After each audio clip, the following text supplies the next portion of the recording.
कश्मीर के जंगल में टुनटुनी चिड़िया अपने दो बच्चों के साथ रहती थी। कई महीने पहले उसके पति कालू कौवे की मौत एक बीमारी के कारण हो चुकी थी। कालू कौवा गुब्बारे बेचा करता था। जंगल में बारिश का मौसम शुरू हो चुका था। हे भगवान, 2 दिनों से मूसलाधार बारिश हो रही है जंगल में। घर का सारा राशन भी खत्म हो गया। मेरे बच्चे भूखे हैं। अगर आज भी अपने बच्चों को भोजन नहीं दे पाई तो मेरे बच्चे भूख से तड़प तड़प कर मर जाएंगे। चाहे कुछ भी हो जाए, मुझे कहीं न कहीं से भोजन का जुगाड़ तो करना ही होगा।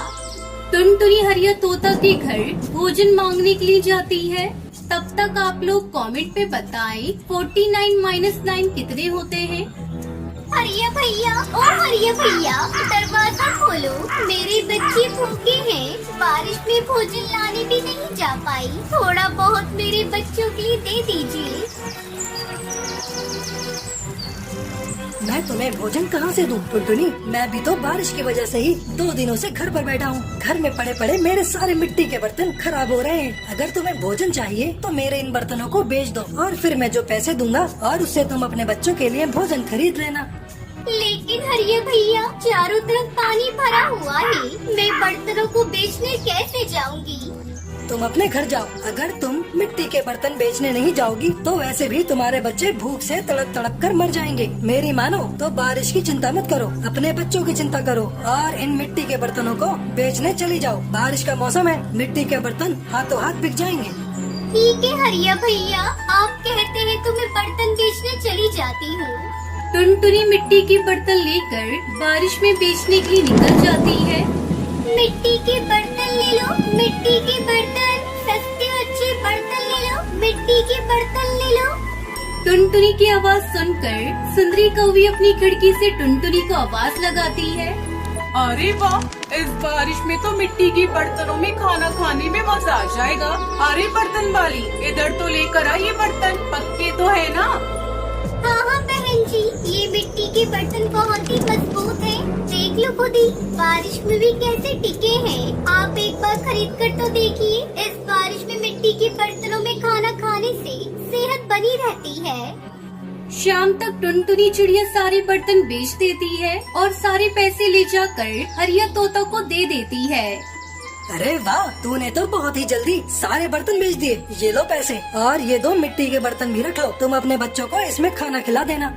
टुनटुनी पैसे और बर्तन लेकर वहाँ से चली जाती है और रास्ते में से अपने बच्चों के लिए थोड़े भुट्टे के दाने ले लेती है। जब वो घर पहुँचती है तो उसका घर तो वहाँ था ही नहीं। तेज बारिश में उसका घर टूटकर बह चुका था। दोनों बच्चे पास के पेड़ पर बैठकर रो रहे थे। मम्मा, अपना घर बारिश में टूटकर बह गया। बच्चों, तुम लोग सुरक्षित तो हो ना? तुम्हें कहीं चोट तो नहीं लगी? नहीं मम्मा, हमें कहीं चोट नहीं लगी, लेकिन हमारा घर टूट गया। अब हम कहाँ रहेंगे मम्मा? अभी तुम लोग घर की चिंता मत करो। ये लो कुछ भुट्टे के दाने हैं, इसे खाकर अपनी भूख मिटाओ। तभी वहाँ से एक परी गुजर रही होती है। वो उस बेसहारा माँ को देखकर रुक जाती है। क्या हुआ चिड़िया रानी, तुम उदास क्यों हो?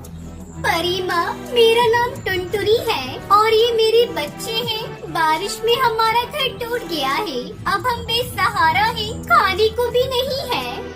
उस बेसहारा माँ की बातें सुनकर परी अपनी जादुई छड़ी से उन्हें जादुई मिट्टी और फल के बीज देती है। टुनटुनी इस जादुई मिट्टी में उन बीजों को दबा देती है।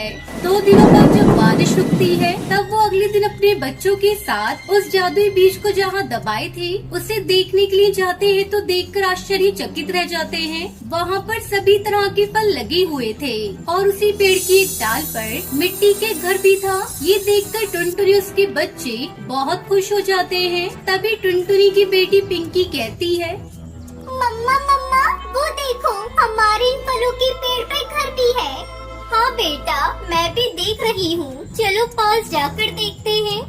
वो खुशी खुशी उस जादुई मिट्टी के घर में रहने लगते हैं। उनके पास अब ना तो भोजन की कमी थी और ना ही रहने की दिक्कत थी।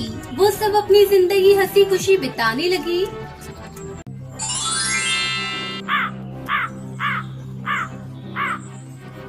किसी जंगल में टुनटुनी चिड़िया अपने मम्मी पापा के साथ रहा करती थी। उसे गाना गाना बहुत ही पसंद था, इसलिए वो अपनी पढ़ाई के बाद जो समय मिलता उसमें गाना सीखा करती थी। तू नहीं तो ये रुत, ये हवा, क्या करूं, क्या करूं। तू नहीं तो ये रुत, ये हवा, क्या करूं। दूर तुझसे मेरे के बता, क्या करूं, क्या करूं। सुना सुना है जहां, अब जाऊं मैं कहां। बस इतना मुझे बतला जा। भीगा भीगा समा ऐसे में है पुकारा, मेरा दिल पुकारे। एक दिन जब अपनी सिंगिंग क्लास से घर आई तो वो अपनी माँ टोनी से कहती है, अरे अम्मा, मैंने सिंगिंग पूरी सीख ली है। मैं जल्दी अपना सिंगिंग एकेडमी खोलूंगी, जहाँ मैं गरीब बच्चों को बिल्कुल कम फीस में सिंगिंग सिखाऊंगी। टुनटुनी, अब ये सिंगिंग विंगिंग बहुत हो गया। तुझे सिंगिंग बहुत पसंद थी ना, इसलिए मैंने तुझे आज तक सिंगिंग सीखने से मना नहीं किया। लेकिन अब तू बड़ी हो गई है, कुछ ही दिनों बाद तेरी शादी हो जाएगी, फिर तू अपने ससुराल में जाकर सिंगिंग एकेडमी खोलते रहना। तब तक आप लोग कमेंट पे बताएं 76 - 67 कितने होते हैं। नहीं माँ, मैं अभी शादी नहीं करूँगी, मुझे शादी नहीं करनी। खबरदार, जो तूने इस विषय पे एक बात और बोली तो मैंने तेरी शादी के लिए तेरी मासी से कहा है, कोई अच्छा रिश्ता मिलते ही मैं तुम्हारी शादी कर दूंगी। टुनटुनी चुपचाप अपनी माँ की बातों को सुनती रही और कुछ न बोली। जल्दी उसका रिश्ता कालू कौवे से हो जाता है। कालू की शहर में बहुत अच्छी नौकरी थी।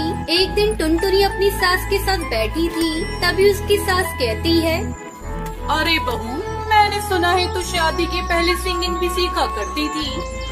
हाँ माँ जी, मैंने सिंगिंग सीखी तो है, क्योंकि मुझे गाना गाना बहुत अच्छा लगता है। मैं सोच रही